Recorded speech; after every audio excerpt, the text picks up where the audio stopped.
Muito bom dia. Uma das grandes alegrias que eu tenho, cada vez que eu estou na missão de anunciar o Evangelho, uma das grandes tranquilidades que tenho no meu coração, além das muitas alegrias que Deus me concede, é saber que todas as vezes que nós tomamos o contato, que temos um contato com a palavra de Jesus, nós não ouviremos absolutamente nada que possa ser contrário à nossa felicidade. Não há nenhuma palavra no Evangelho que possa ser compreendida como obstáculo à felicidade humana.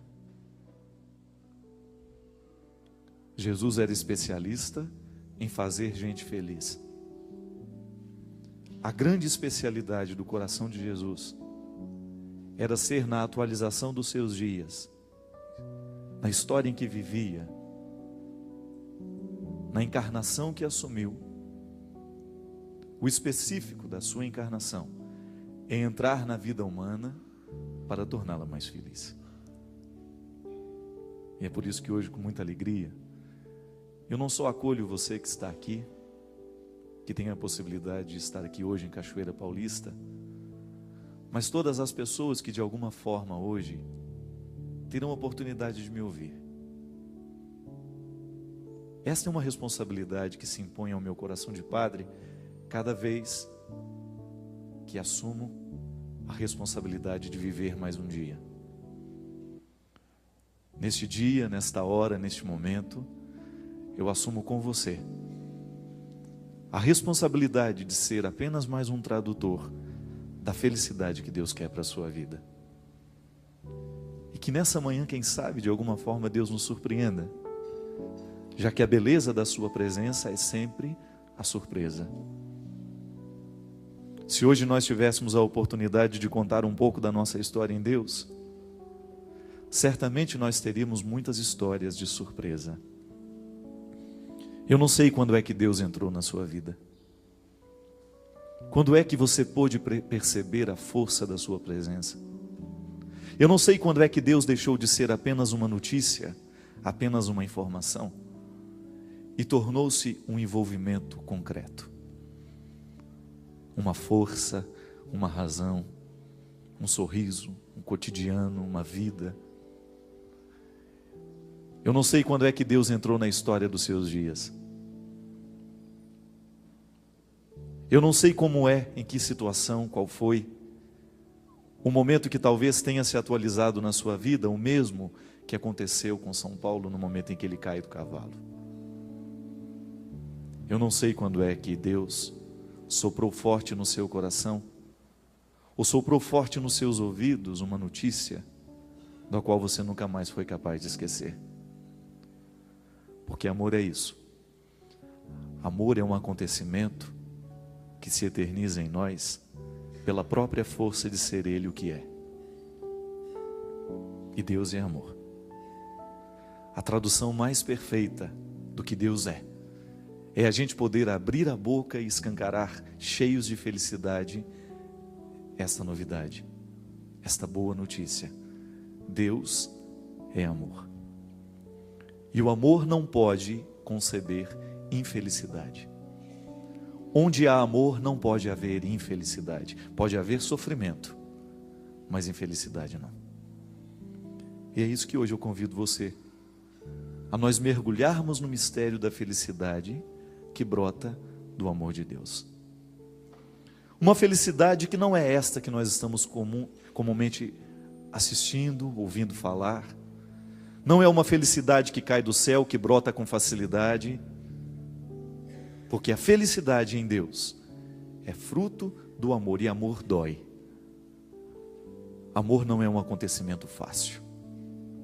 Por mais que nós tenhamos isto como dom em nós, você, na sua vida e na sua experiência prática, sabe o quanto dói amar. Mas na vida nós temos duas possibilidades.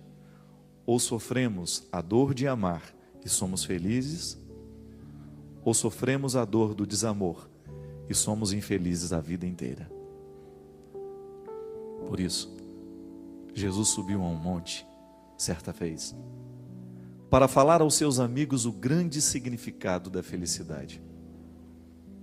E certamente os discípulos estavam esperando uma fórmula mágica, assim como nós escutamos o tempo todo hoje no mundo, fórmulas de felicidade que são absolutamente fáceis. Faça isso e consiga isso, faça aquilo e conseguirá aquilo. Foi neste momento que eu encontro talvez uma das palavras mais belas, uma das narrações mais belas que o Evangelho pode trazer, e que, se você agora quiser acompanhar comigo, está em Mateus, capítulo 5, versículo 1 em diante.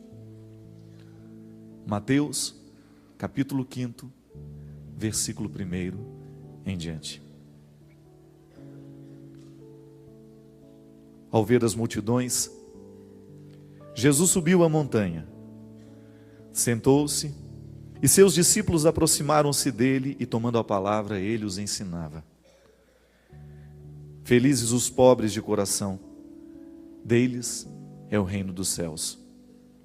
Felizes os mansos, seu quinhão será a terra. Felizes os que choram, eles serão consolados. Felizes os que têm fome e sede de justiça, eles serão saciados. Felizes os misericordiosos, eles alcançarão misericórdia. Felizes os corações que são puros, porque eles verão a Deus. Felizes os que agem em prol da paz, eles serão chamados filhos de Deus. Felizes os perseguidos por causa da justiça, deles é o reino dos céus. Felizes sois vós quando vos insultam, vos perseguem e, mentindo, dizem contra vós toda a espécie de mal por minha causa. Alegrai-vos, regozijai-vos, porque grande é a vossa recompensa nos céus. Foi assim, com efeito, que perseguiram os profetas que vos precederam. Palavra da nossa salvação. Uma coisa me inquieta nessa fórmula de felicidade. Como é que você pode entender que alguém pode ser feliz chorando? Bem-aventurados, na outra tradução, os que choram porque serão consolados. Como pode ser alguém feliz no momento da fome? Porque será saciado aquele que sentir fome. Como pode reconciliar? Como é que nós podemos fazer a reconciliação de duas realidades e descobrir nisso a felicidade? Como é que uma situação aparentemente que traz infelicidade, quando você descobre, por exemplo, a sua dor, a sua lágrima, você ter que entender que esta lágrima, esta dor, é a fonte da felicidade humana. Como é que nós podemos entender essa palavra de Jesus se ela parece tão contraditória? Minha gente, se tem uma coisa que pode ser para nós e será sempre um desconcerto, é esta certeza de que todas as vezes que nós estivermos diante do cristianismo, nós estamos diante de uma realidade fecunda, profunda, que não se entende muito facilmente numa primeira leitura ou numa primeira observação. Guimarães Rosa, um escritor mineiro que gosto muito, escreveu um texto que se chamava A Terceira Margem do Rio. Mas quando nós olhamos o rio, nós só vemos duas margens, não é verdade? Não há uma terceira. E aí está a beleza do conto do Guimarães Rosa, porque o autor, ele insinua a vida a partir de uma outra realidade que a gente não consegue ver. E a beleza da vida, muitas vezes, não é naquilo que a gente consegue ver, mas é aquilo que a gente consegue ver a partir do que os olhos não podem. E aí você entrou no coração do cristianismo, porque Jesus está falando sempre de uma terceira realidade que supõe o crescimento, que supõe o amadurecimento, que supõe uma visão mais aguçada, menos comum, menos superficial, porque Deus não mora na superficialidade. E é por isso que a felicidade é um poço profundo, que tem que se fazer esforço, assim como na roça, eu me lembro, Lá no interior de Minas Gerais, para a gente retirar água de qualidade, nós precisávamos cavar muito, e os poços, quanto mais profundos eles eram, maior era a qualidade e a pureza da água que se retirava ali. E no momento de retirar a água, o esforço de jogar o balde, de fazer toda aquela força para que a água pudesse vir, quanto mais pesado estava aquilo ali, significava que maior profundidade a água estava sendo retirada. E a gente não se importava, fazíamos o esforço, ficávamos ali algum tempo para que aquela água pudesse vir, e quando ela vinha, a alegria de vê-la tão pura, tão cristalina, porque valeu o esforço, valeu o tempo do esforço. Compreender as bem-aventuranças, esta felicidade que Deus nos propõe, através da boca de seu Filho, não é uma felicidade que vem da noite para o dia, nem tampouco é um amadurecimento que vai acontecer da noite para o dia. Só pode entender a felicidade aquele que já soube mergulhar naquilo que vem antes dela. Por isso a bem-aventurança, ela no primeiro momento o texto apresenta a parte que é o sacrifício, para depois mostrar a consolação. Só podemos falar de alegria se antes soubemos falar de tristeza. Só podemos falar de consolo se antes soubemos falar de desespero. Porque a vida humana é concreta, é no momento em que nós descobrimos que ela vai ganhando significado, que ela vai ganhando sentido, à medida em que a gente mergulha no antes, para depois conhecermos o verdadeiro depois. Se você ainda não pôde descobrir o que verdadeiramente te faz feliz, ou que te realiza, se talvez hoje na sua vida, você que me acompanha agora, se talvez você ainda não tenha descoberto o verdadeiro significado da sua vida, se ainda é triste, se ainda é infeliz, talvez seja porque ainda não foi capaz de mergulhar no mistério da sua tristeza, por exemplo. Talvez ainda não foi capaz de mergulhar no mistério do seu sofrimento e por isso não extraiu nada dele, senão a decepção. O Evangelho nos insinua o tempo todo e nos diz com muita clareza o tempo todo que só pode vencer aquele que soube lutar. Eu fiquei sabendo uma história linda. Uma professora de biologia uma vez me disse que uma cigarra, para cantar, antes disso, ela tem que passar 1 ano na solidão da terra, vivendo todo o processo da metamorfose, todo o processo da transformação.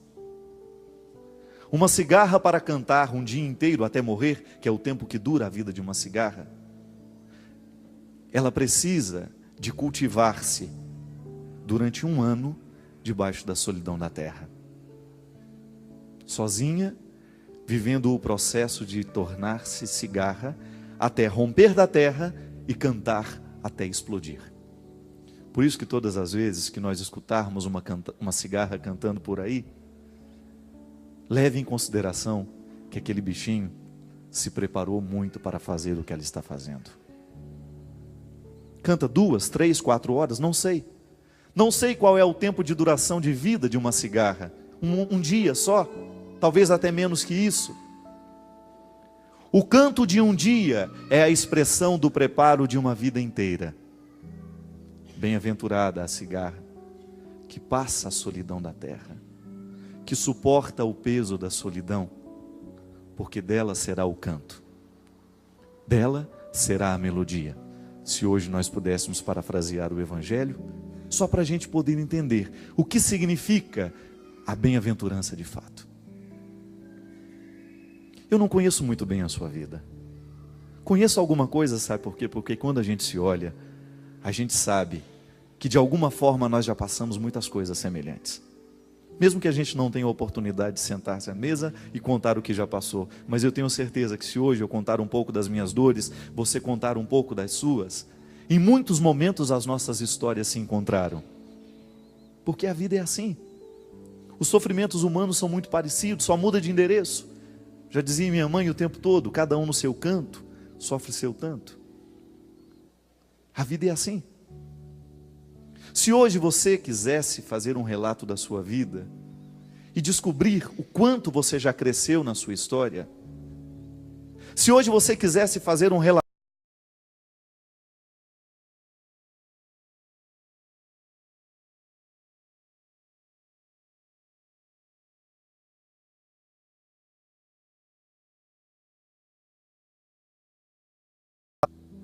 de tudo que você precisou se empenhar, de tudo que você precisou lutar, de tudo que você precisou reconciliar dentro de você. E ali está a sua identidade, ali está a sua marca, ali está a sua cara, na vida que você se empenhou, nos amores que você amou, nos filhos que você educou, nas noites mal dormidas, para que aquela criança tivesse vida, para que ela continuasse viva. Nós somos, no tempo, na história, a soma de tudo aquilo que a gente já foi capaz de preparar. Se hoje você tivesse a oportunidade de dizer quem é você, você não saberia dizer, se você não dissesse junto, tudo o que já aconteceu, que já lhe marcou, que já lhe definiu, tudo aquilo que você já sofreu, tudo aquilo que você já deixou partir, tudo aquilo que você já sepultou, toda a história de vida que já passou pelos seus dias, pela sua casa, pela sua família, porque não há ser humano concreto fora da experiência do sofrimento. Mas não é um sofrimento por ele mesmo, não é sofrer por sofrer, e as bem-aventuranças estão mostrando o tempo todo, quando Jesus nos apresenta um jeito de ser homem, um jeito de ser mulher, está mostrando justamente que a vida, ela só é possível no momento em que nós conseguimos fazer a equação do sofrimento para vivê-lo na perspectiva da redenção. Não há ressurreição sem o Calvário. Se você tem que caminhar 30 quilômetros, é preciso dar um passo. Pequenas iniciativas. O sofrimento da caminhada vale a alegria de uma chegada. Isso é ser bem-aventurado. É você ter diante de você a certeza de que esta religião, este Deus que você ama, não quer outra coisa senão colocá-lo nesta caminhada da felicidade, desta realização, desta alegria, que não é uma alegria vã, que não é uma alegria passageira, mas que é feita justamente no momento em que você se dispõe a viver a perspectiva da luta, do empenho. Há também uma história interessante. Dizem que a águia americana, essa águia, que é o símbolo da nação americana, à medida que um tempo vai passando para ela, as unhas vão ficando curvadas, o bico vai ficando curvado, e ela vai perdendo o poder de caça. Vai perdendo o poder de caça justamente porque as garras já não conseguem segurar a presa. O bico já não consegue comer direito. E então, naquele momento, depois de ter vivido um bom tempo da sua vida, ela tem que tomar uma decisão. Então ela se refugia nas alturas, nas pedras, nos penhascos, e lá ela faz um processo doloroso, que consiste em ficar diante de um paredão, ficar diante de uma pedra, de um penhasco, e bater o bico, ficar batendo o bico, incessantemente, até que comece a machucar, até que comece o sangramento, e até que aquele bico se desprenda dela. A águia precisa perder o bico que já não lhe serve. E é sofrido isso. Cai aquele bico e pelo próprio processo da regeneração da natureza, um novo bico vai surgindo. Cresce, como se fosse uma criança ali se desenvolvendo de novo. E o processo ainda não terminou. Quando o bico já está novamente crescido, fortalecido, ela começa um processo de arrancar as unhas. Com o próprio bico novo, ela começa a arrancar as unhas que já não lhe servem mais, porque já estão curvadas, já não são capazes de segurar a caça. Se ela continuar com aquelas garras envelhecidas e sem poder de caça, o que acontece? Morre de fome. Não tem mais as características da águia. É uma águia, mas é uma águia sem poder, sem garras. Então, Mais uma vez, o processo doloroso de arrancar todas aquelas unhas, de sofrer aquela dor, ela mesma vivendo o processo da mutilação, porque o próprio instinto da natureza lhe demonstra que se ela se prender àquelas garras estragadas, velhas, ela não terá condições de continuar vivendo. Depois de terminado todo este processo de arrancar as unhas, novas unhas começam a surgir, novas garras, jovens, fortalecidas, resposta da própria natureza que sabe regenerar-se. Terminado ali o nascimento das unhas, ainda não acabou o sofrimento. Pelo próprio instinto, ela sabe que precisa arrancar as penas, porque as penas também já estão velhas, e ela precisa de plumas novas, uma vez que tem um bico novo e garras novas. E ali então começa a arrancar pena por pena, para esperar, mais uma vez, o processo da regeneração. Não sei quanto tempo dura isso, me parece que são 6 meses. 6 meses refugiada no meio dos penhascos para viver este processo. Com as novas garras e com a nova plumagem, a águia consegue viver mais pela frente, o mesmo tanto de vida que ela tinha tido até ali. O momento da restauração, da nova plumagem, do novo bico, das novas garras, equivale ao mesmo tempo em que ela viveu. É como se ela começasse a viver de novo. Eu fico pensando na história da cigarra, fico pensando na história da águia. Já parou para pensar o quanto que a natureza pode ser fértil para nos ajudar a entender o próprio significado das bem-aventuranças? Porque também nós, em muitos momentos da nossa vida, chegamos diante de uma situação, ou a gente vive o processo da perda para recomeçar, ou nós vamos morrer do jeito que estamos. Quando nós não somos capazes de reagir diante da própria vida, quando nós vamos nos entregando aos poucos, quando daqui a pouco a gente já não percebe mais vida em nós, quando a gente se sente orgulhoso por ser águia, mas uma águia sem poder de voo. Águias, o próprio significado da força, da luta, associado ao significado do ser cristão, todo cristão é uma águia em potencial, é capaz de alçar voos, é capaz de vencer os obstáculos. O cristianismo nos fortalece para isso, é dom de Deus em nós. Se nós de fato soubéssemos o significado do que significa ser cristão, o que significa verdadeiramente ser cristão no mundo de hoje, nós descobriríamos o essencial da vida e saberíamos que há um poder de transformação em nós, que ninguém seguraria o mundo por força dos cristãos. Mas nós ainda vivemos rastejando e ciscando como se fôssemos galinhas e galos. Somos águias em potencial, mas vivemos como se fôssemos galinhas nos quintais, nos terreiros. Sabe por quê? Ainda não tivemos a coragem de encarar o sofrimento de verdade. Eu vejo, minha gente, como padre o tempo todo estou acompanhando, estou esbarrando no sofrimento das pessoas. Há 2 formas de nós encararmos o sofrimento, há 2 formas de nós encararmos a dificuldade. Ou encaramos de frente para vencer, e aí assumimos o sofrimento da luta de vencer aquela hora, assim como a águia é capaz de vencer o sofrimento de retirar as unhas velhas, o bico velho, trocar a plumagem, ou então nós vamos ficar lamentando a vida inteira que não sabemos e já não conseguimos mais caçar. Ou enfrentamos o sofrimento da redenção, esse sofrimento que transforma.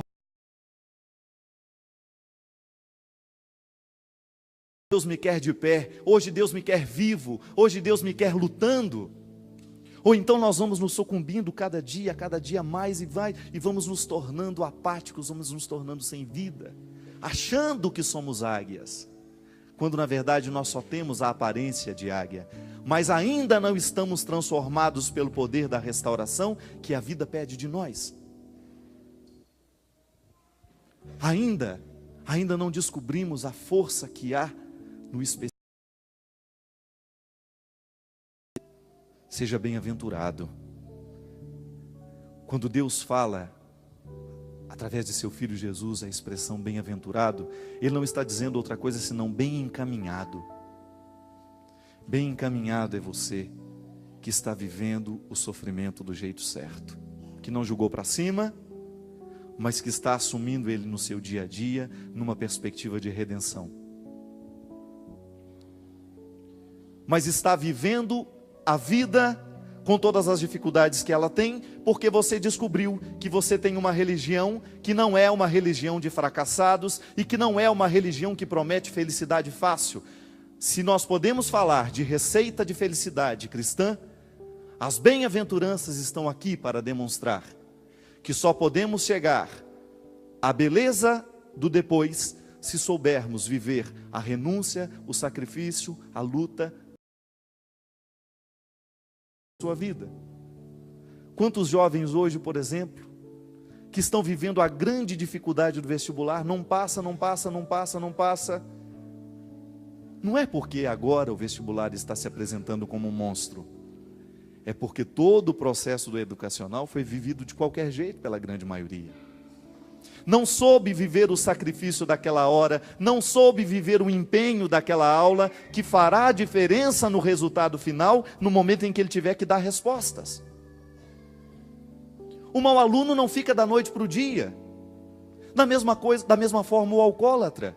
Ninguém fica alcoólatra da noite para o dia, ninguém chega destruindo a casa da noite para o dia. É aos poucos que a gente vai deixando o empenho de lado. As famílias, as situações sociais, hoje estão cada vez mais destruídas. Não é porque a gente se decidiu da noite para o dia, não. É porque a gente se decidiu aos poucos pela destruição. Quando a gente percebe que a vida vai se tornando infeliz, quando nós vamos nos tornando incapazes de viver a realização humana, que é o projeto de Deus para todos nós. Deus não quer ninguém frustrado, Deus não quer ninguém decepcionado, Deus não quer ninguém caído nas margens da sociedade, mas Deus nos quer de pé. Mas esse estar de pé necessita que no dia a dia a gente tenha esforço, a gente tenha empenho. E é por isso que hoje, juntos com a psicologia, nós teólogos, os psicólogos, já tem uma consonância direta ao dizer que o processo da conversão é justamente o processo do amadurecimento afetivo. Maturidade afetiva para saber que a felicidade é fruto do empenho, é fruto da luta. Eu fico pensando, sabe, o grande perigo que nós temos de chegar um dia na morte sem termos realizado 50% do que nós poderíamos ter feito na vida. E você pode observar que geralmente quem tem medo de morrer são pessoas que não sabem viver. Quem tem medo de morrer, geralmente não sabe viver. Porque quem vive bem, quem se empenha no que precisa se empenhar, não tem medo da morte. Faz da vida uma experiência real. Tem gente que vive ensaiando. Vive a vida como se fosse um ensaio. Amanhã eu faço. Amanhã eu perdoo. Bem-aventurados os que não deixam para amanhã. Bem-aventurados que sabem descobrir a beleza de ser feliz agora. Bem-aventurados aqueles que descobrem que a felicidade não é amanhã, mas é agora. E que na própria experiência a própria experiência de fazer com que a felicidade aconteça amanhã, eu já estou de alguma forma sendo feliz. A própria experiência de preparar a festa já é uma forma de viver a beleza da festa. Muitos de nós não descobrimos o segundo passo da bem-aventurança, seja a consolação, a alegria, o perdão, a bondade, porque nós ainda não soubemos dar o passo na primeira parte. E é por isso que quem espera demais pela festa se decepciona com ela depois. Não é assim? Vive o atropelo, fica só pensando no que vai ser, não está percebendo que o que está sendo já está sendo bonito, já está valendo a pena. E então, quando chega a festa e passa e acaba, mas era só isso? Era só isso. Você é que não foi capaz de descobrir que preparar a festa já era uma forma de ser feliz. Que já havia uma alegria escondida em cada momento da preparação. Porque a nossa casa está cheia de pequenos pacotes, cheio de pequenas felicidades escondidas. Porque às vezes nós achamos que esta grande felicidade estará num grande pacote final. Vamos atravessar um lugar e chegar lá, a felicidade está lá. Não. A felicidade é justamente você ter a sensibilidade de abrir um armário da cozinha, tirar um pacote de arroz e você perceber que fazer bem aquele arroz, temperar bem, cozinhar bem, já é uma forma de fazer a felicidade acontecer ali naquela hora. Não é uma obrigação. Faço essa comida agora, não é para ficar gostosa somente depois, não. É o processo de feitura, de dedicação ali, de você observar o processo da feitura, de você saber que tudo aquilo ali é detalhe seu sendo colocado. Aí você descobre que a felicidade é pequena e que ela vai se tornando grande à medida em que a gente vai juntando uma coisa na outra. Que a bem-aventurança consiste justamente em você descobrir que há um processo, um jeito de ser feliz. Há um jeito de ser feliz. Não é uma receita mágica, mas é a atitude de cada hora, é a atitude de cada momento. Você se empenha para conseguir um resultado final. O atleta, por exemplo, o que diferencia um atleta medalha de ouro do medalha de prata? Às vezes, minha gente, 5 segundos, milésimos de segundos.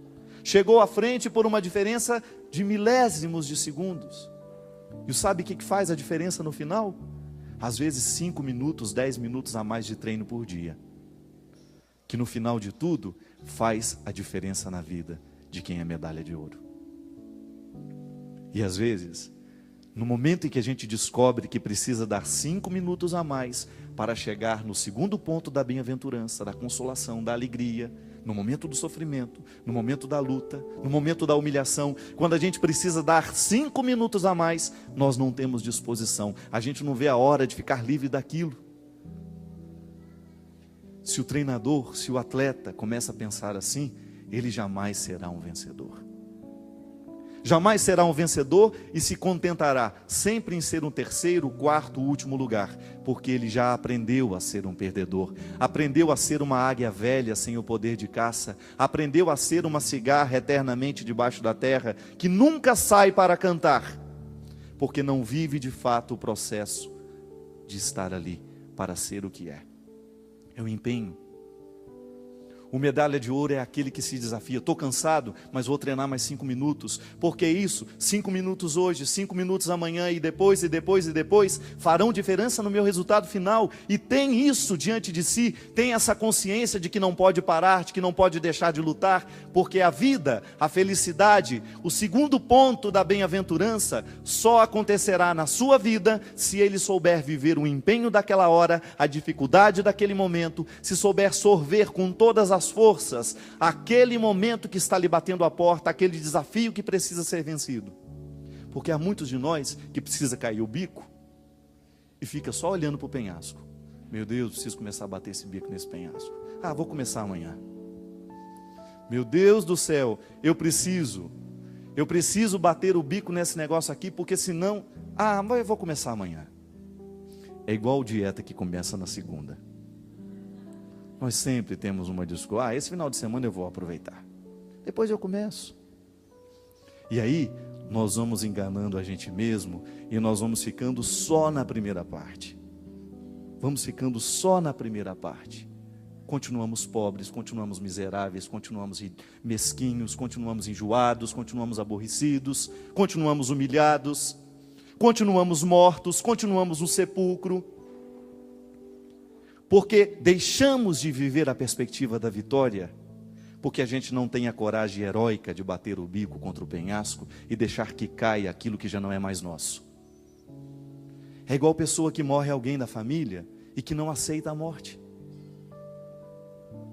fica vivendo como se aquela pessoa existisse, estende o sofrimento a vida inteira, não é capaz de dar tchau, não é capaz de sepultar, não é capaz de compreender que as pessoas morrem, por mais trágico que seja a morte. Precisamos nos libertar disso.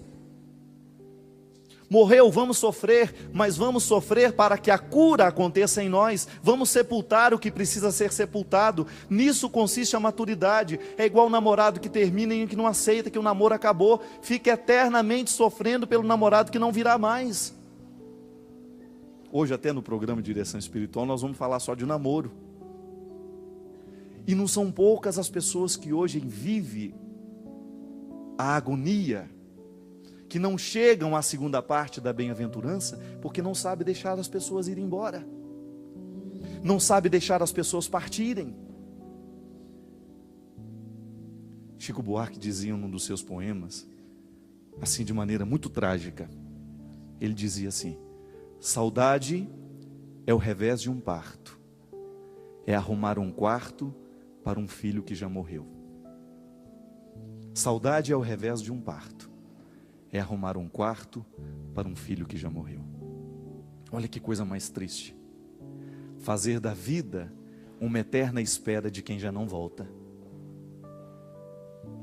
E quem espera por aquilo que não é possível, já está sendo infeliz nas pequenas partes. Porque o bonito da vida é a gente descobrir, não deu certo, mas agora a gente pode ir além.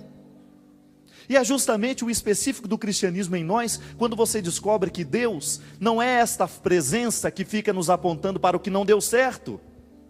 Eu tenho uma graça e alegria de dizer que eu sou padre do coração de Jesus, e que o coração de Jesus não tem outra coisa para dizer aos outros, àqueles que estão comigo, a mim todos os dias, senão isso. Deus não é alguém que fica parado na história da vida apontando para aquilo que não deu certo. Quem gosta de apontar para o que não deu certo são as pessoas infelizes. Quem gosta de apontar para aquilo que já não deu certo são aquelas pessoas mesquinhas, e nós estamos cheios de gente assim do nosso lado. Quantas vezes a gente não é assim na vida do outro? A gente não abre a boca para mostrar que está bom, a gente só abre a boca para...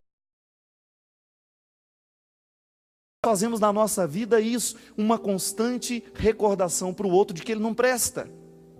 E a gente se sente evangelizador assim, mostrando que o outro não presta. E a gente olha para as bem-aventuranças e descobre que a gente só tem o direito de apontar para o que não presta, a primeira parte da bem-aventurança, se nós somos capazes de apontar para o valor a que ela se remete. Só pode apontar a pobreza do outro se você tem uma riqueza para apresentar para ele. Senão, o seu dedo acusador não serve para nada. Ele não faz diferença na vida do outro. O diabo, o demônio, essa força contrária que se opõe a Deus, que está presente em nós o tempo todo, nas nossas relações, forças demoníacas o tempo todo dentro de nós. Eu não gosto de imaginar o diabo como um homem chifrudo, não. Apontando, não. Sabe como que eu gosto de pensar o diabo? E que eu acho que é um jeito mais saudável de pensar? Quando a gente é mal nas pequenas coisas. Quando o outro constrói uma relação de maldade só para enganar. Isso é demoníaco em nós. É como se o mal estivesse aqui e eu tomasse uma parte dele e falasse: eu agora quero ser mal também.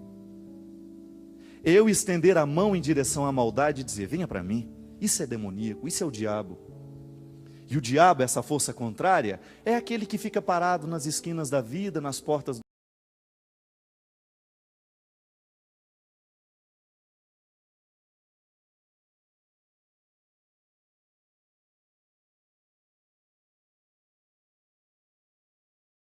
Só mostra a primeira parte. Olha o que você não fez. E Deus, ao contrário, sorrindo, satisfeito com a gente, mesmo que a gente não tenha conseguido fazer certo, Deus, ao contrário de ficar apontando o que não foi feito, ao contrário de ficar apontando o que não deu certo, Ele apenas nos sorri e nos diz: olha o que ainda pode ser feito. Olha a bem-aventurança, olha a felicidade que te espera. Olha a beleza que ainda você não foi capaz de conquistar.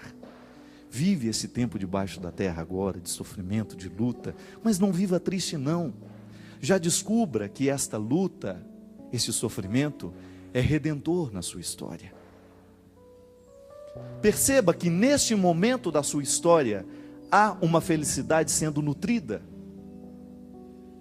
E que você só será capaz de reconhecê-la à medida em que você é capaz de perceber que neste momento da sua vida, da sua história, há uma dor acontecendo, mas há uma alegria sendo preparada. Só sabe ser feliz quem soube ser, de fato, triste. Não é assim? Só sabe ver o valor da riqueza aquele que verdadeiramente experimentou a pobreza. E é por isso que há um ditado popular que diz muito bem: tudo que vem muito fácil, vai embora muito fácil também. Porque não precisou lutar para alcançar. E é por isso que essas religiões que prometem uma felicidade fácil, ou que fazem uma negociação com Deus, me dê isso que eu lhe dou o dobro. Não. O dobro já nos foi entregue. O dobro já nos foi dado, e Deus não muda de ideia porque já nos entregou o dom. A felicidade já foi dada para todo mundo. Deus não muda de ideia. Deus não amanhece mal-humorado e fala: hoje eu vou retirar o que já dei. Não.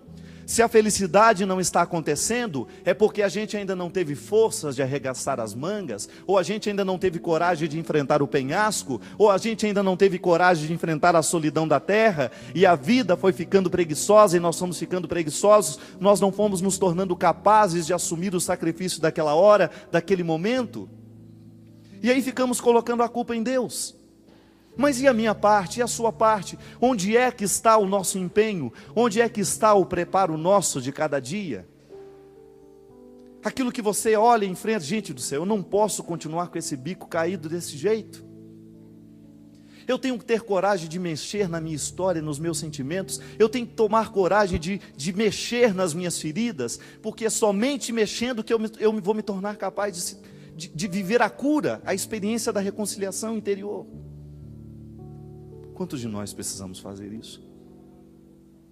Quantos de nós precisamos aqui viver neste momento, agora quem sabe, sair deste sofrimento que não tem nenhuma redenção nele? Sofremos por sofrer, vivemos por viver, a gente vai vivendo pela metade, a gente vai vivendo como se fôssemos apenas, vamos fazendo da vida apenas uma experiência de metade. Eu já contei aqui mais uma vez, conto de novo porque acho a história bonita. Dizem que na China há um rio chamado Rio Amarelo, diferente dos outros rios. Porque este rio, ele acaba antes de morrer. Mas você poderia me perguntar assim: mas padre, qual é a diferença que existe entre acabar e morrer? Não é a mesma coisa? Não. Quando a gente morre, nós na verdade entramos numa nova perspectiva de vida, não é assim que a gente acredita? Então a gente não acaba, a gente continua na eternidade. A morte é apenas um momento de transformação. A gente se transforma em outra coisa, a gente entra em outra perspectiva, a gente entra em outra realidade. E o rio morre no mar. Isto é, ele deixa de ser água doce para se misturar nas águas salgadas. Então, aquilo que era rio morre no mar, isto é, transformou-se em mar. A água não seca, ela se mistura nas outras. E o Rio Amarelo, esse rio da China, ele não tem força para chegar ao mar. Então ele não morre, ele acaba. Ele vai secando. Ele não tem força para ir além. Ele não chega ao destino final. E veja bem você que o remanso das águas de um rio não tem outro significado senão levá-lo a morrer no seu destino final, que não é uma coisa triste. A morte não é um acontecimento desastroso para o cristão. Também para o rio não é.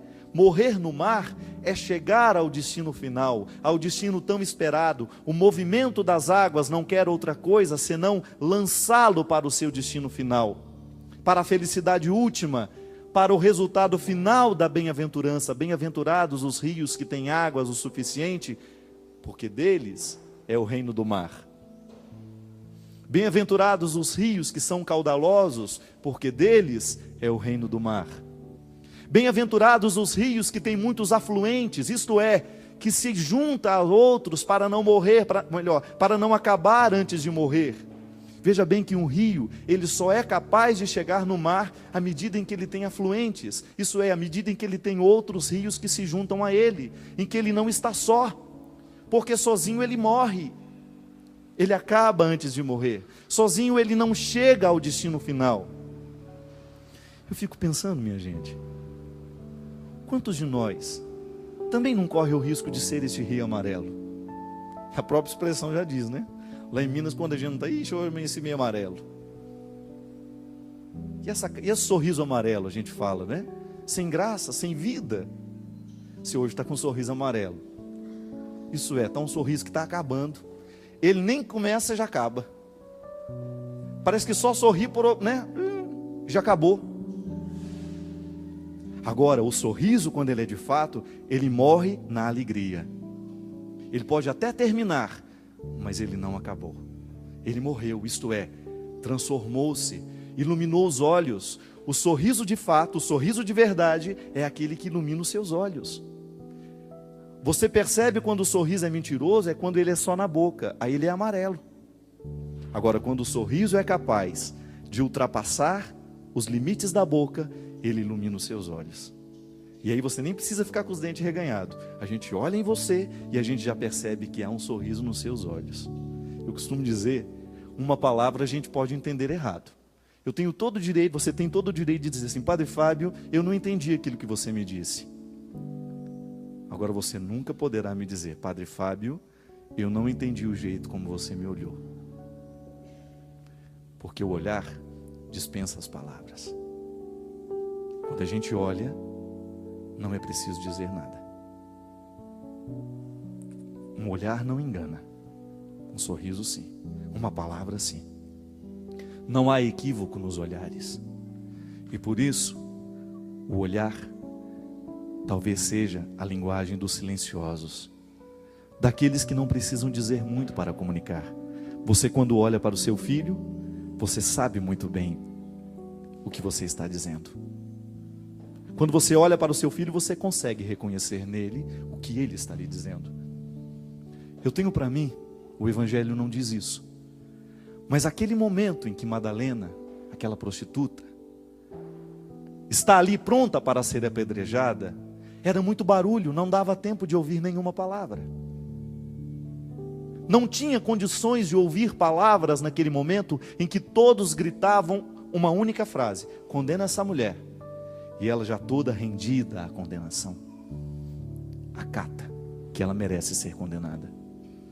Eu tenho para mim que naquela hora, Jesus não tem outra forma de interferir na vida daquela mulher senão olhando. Não diz uma palavra. Ele apenas fita os olhos na mulher. E naquele momento estabelece uma comunicação perfeita. E naquele olhar havia uma frase sendo dita, um amor sendo comunicado, um perdão sendo concedido, e um coração entendendo assim: Madalena, o que você está fazendo aí, minha filha? Você não tem o direito de acabar agora. O seu destino é morrer, não é acabar. Render-se a esta condenação é acabar. É você não assumir a perspectiva daquilo que você é você renunciar o direito de ser feliz, é parar na primeira parte da bem-aventurança, é não dar o salto. Madalena, você não nasceu para essa condenação. E então, um único olhar no meio de tantas vozes que condenavam, se torna capaz de reerguer, de levantar-se. Um único olhar é capaz de reerguer alguém que está caído. Porque recorda que ela não nasceu para acabar ali. Que tudo aquilo que ela já foi na vida não importa. Se já foi uma prostituta, não importa. Se não valeu muita coisa na vida, não importa. Porque é para frente que se olha, é para frente que se vê. Só precisamos passar pela primeira. O desconsolo, a tristeza, o sofrimento, porque precisamos ir além. Precisamos dar o salto, e aquele é o momento em que aquela mulher faz a experiência de ir além. Porque um olhar a encontrou. Eu gostaria muito, do fundo do meu coração, que hoje esse olhar de Jesus pudesse nos encontrar também. Quem sabe para a gente ter coragem de levantar e não acabar? Quem sabe para uma nova esperança tomar conta do nosso coração? Para que a gente seja capaz de esperar a morte, que é justamente o momento da nossa transformação. Porque sabendo viver, nós certamente saberemos morrer. E o cristianismo é isso. É esta proposta de vida que nos prepara para a morte. Essa felicidade eterna que nós esperamos já pode ser experimentada aqui. Reconciliando aquilo que é contrário dentro de nós, dentro do nosso coração, daquilo que não deu certo, daquilo que não foi capaz de ser corrigido, não importa. Hoje é o tempo. Hoje é a vida. A vida não foi ontem. O que foi ontem já não tem mais poder de decisão sobre nós. Pode até nos influenciar, mas não é decisivo mais, porque já foi, já acabou. Agora, hoje é o dia de ser olhado. Hoje é o dia de descobrir que ainda tem jeito. Hoje é o dia de decidir-se. Se você hoje é um rio que está muito sem água, se hoje você não tem muita água para chegar no destino final, busque os afluentes. E é por isso que a comunhão é a tradução também da vida cristã. Só podemos chegar ao final se a gente tem afluentes. Se Deus está ajudando aí através de outros, se outras pessoas estão entrando na nossa história, se a gente se segura um no outro, de fato, com responsabilidade, não para apontar o que foi de errado. Há quantos filhos, há quantos casamentos acabando, feito rio amarelo? Sabe por quê? Porque falta água para fazer levar até o final. E águas são palavras que vão nos ajudando a vencer aos poucos, que vão nos ajudando a superar os obstáculos. Águas são palavras que muitas vezes são dadas e entregues sem nenhuma frase na boca, mas com olhares que nos animam a vencer o primeiro momento da história. Bem-aventurados hoje aqueles que são capazes de buscar os seus afluentes, de buscar uma boa influência na vida, de superar este momento de dor, de superar esse momento de tristeza e de descobrir que nisso já há uma felicidade. E descobrir que neste desconsolo já há um crescimento a ser alcançado, há uma vida a ser retirada. E que hoje a vida pode ser nova para nós. Que hoje a vida pode acontecer de maneira bonita na nossa história, porque Jesus está aqui. Jesus é a certeza de que nós ainda temos solução. Jesus é a certeza de que ainda há um jeito para nós. Eu sei que muitas vezes a gente desiste da gente mesmo, né? Eu sei que muitas vezes a gente olha para ele e não tem jeito não. Esse bico está caído demais. Então não tem problema, nasce outro. É só ter coragem de arrancá-lo. É melhor ser uma águia sem bico, mas sabendo que um outro está crescendo, de que ser uma águia com um bico que é grande, mas que não serve para nada. Não é assim? Se tem uma coisa que é difícil na vida, é a gente experimentar a misericórdia pelo lado dos fracos. Experimentar a misericórdia pelo lado dos fortes é ótimo. É muito bom dar conselho, é muito bom dar dinheiro para quem é pobre, é muito bom ajudar quem precisa. Isso é maravilhoso, é quase uma vaidade ser misericordioso. Quero ver é a gente descobrir a graça e a alegria de ser de viver a misericórdia pelo lado do fraco. Quando eu tenho que assumir aqui nessa história, eu sou necessitado. Quem precisa de ajuda sou eu. É vergonhoso muitas vezes a gente abrir o coração e dizer: hoje quem precisa de ajuda sou eu, porque eu estou acabando. As minhas garras já não servem para nada senão para machucar. Não consigo apanhar nada de bom no mundo. Eu vou e tudo que eu pego é só carniça. Não consigo pegar nada vivo porque eu não tenho forças mais para retirar a vida. Não consigo mais me alimentar porque eu já não sou mais capaz de ter ali condições, habilidade. Aí a gente vive na carniça, a gente vive cultivando os mortos, a gente vive no passado, a gente vive na decepção e a gente não experimenta, não prova a beleza que há no outro lado. Cristianismo é igual óculos. Para que serve um óculos? Se ele é de sol, para proteger. Se ele é de grau, para enxergar melhor. Não é assim? É como se Jesus emprestasse o jeito dele ver o mundo para a gente. Aí a gente lança os olhos sobre o sofrimento com os óculos de Jesus. A gente lança o nosso olhar sobre aquela mesma dor, só que não é com o meu jeito de ver, é com os óculos de Jesus, que amplia, que dilata. E aí eu olho para aquele sofrimento, eu olho para aquele momento de dor e vejo o avesso. Sabe quando você se torna capaz de descobrir o avesso? Quando você olha um pano, fala, nossa, é engraçado, o pano do avesso ele é bonito também. Dá quase que para usar dos dois lados. Não é assim? Só que você precisa ver e descobrir a graça de olhar o avesso. Olhar a sua tristeza, por exemplo, do avesso. A tristeza do avesso é sempre uma alegria sendo preparada. O rompimento do avesso, precisou romper aquela relação que te fazia mal, que trazia dor, que trazia sofrimento. Você olha do avesso e você descobre, nossa, é a minha libertação.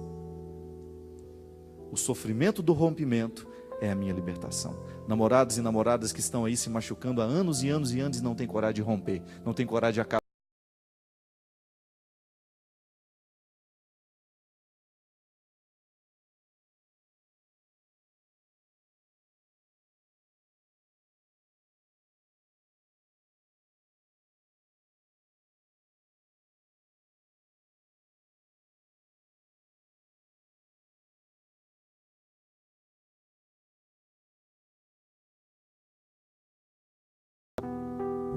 E aí sim, a gente vai se tornando sábios, porque a gente descobre que há um jeito diferente de enxergar o mundo.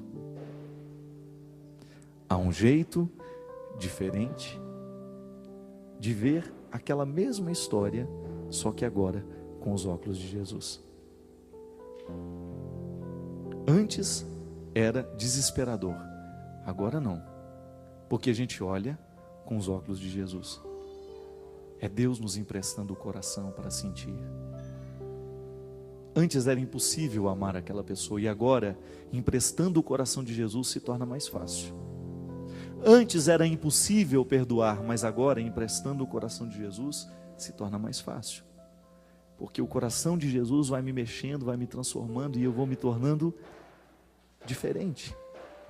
Porque a transformação vai chegando em mim.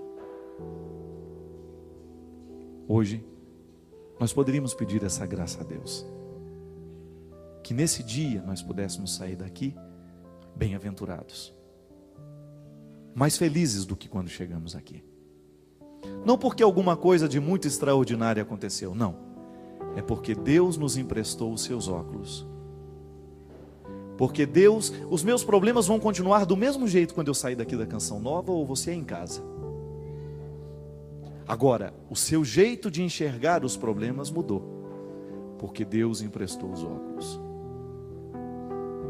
Deus lhe emprestou um jeito diferente de enxergar aquela mesma situação.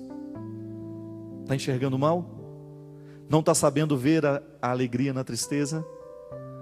Não está sabendo ver a vitória no treino, no sofrimento daqueles 5 minutos? Peça a Deus o óculos dele. É bom demais enxergar com ele. Quem é bonito, quem é feio fica bonito. Mas eu te achava tão feio antes. Engraçado, eu não suportava aquele seu jeito de falar. Agora com os óculos de Jesus eu te vejo diferente. Eu te via com tanto preconceito, meu Deus do céu. Eu te achava um homem vulgar. De repente eu coloco os olhos de Jesus e te enxergo de um jeito diferente. Eu não tinha a menor paciência com você. E agora, com os óculos de Jesus, eu te vejo de um jeito tão diferente. Parece que mudou. E às vezes está do mesmo jeito. O que mudou foi o seu jeito de enxergar. Fica de pé comigo agora. Peça a Deus a graça hoje de enxergar de um jeito novo, de viver a bem-aventurança. Hoje prepara para você. Olhe para suas mãos. Mãos que tantas vezes trabalharam e mãos que tantas vezes ficaram paradas sem fazer nada. Essa é a nossa vida. E pense que nessas mãos Deus resolveu colocar a sua felicidade. Nessas mãos aí. O presente está aí. Só que está embrulhado. É preciso ter coragem de abrir o pacote. E dentro dessa caixa, Deus colocou um par de óculos. Esse é o seu presente. Para que você coloque hoje e possa enxergar um mundo diferente. Combinados? Usando os óculos todo mundo hoje? Usando os óculos da religião, que não nos faz enxergar piores do que somos, mas nos torna muito melhores do que a gente é.